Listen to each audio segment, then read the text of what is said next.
आपको mobile legends game को सबसे पहले क्लिक कर लेना है।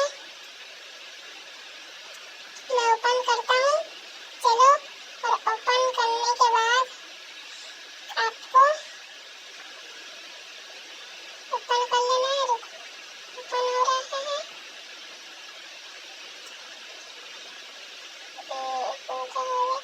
और आप सभी को 1 करोड़ डायमंड लेना है मोबाइल लेजेंड्स गेम में।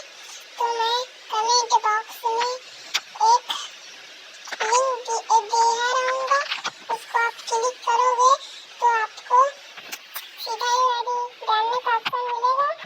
तो आपको कुछ नहीं करना है, आपको सबसे पहले लाइक और सब्सक्राइब कर देना है।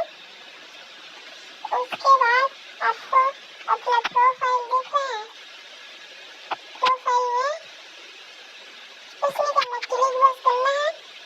और उसके बाद आप सभी को आईडी का ऑप्शन मिल रहा होगा, उसको 1-2 बार क्लिक कर लेना। तो उसके बाद आपको मोबाइल लेजेंड्स गेम में चले जाना है, मतलब लिंक में। और वहाँ पर उसी आईडी को डालते ही आपको 1 करोड़ डायमंड मिल जाएगा और कुछ नहीं। और लाइक और सब्सक्राइब कर देना बस।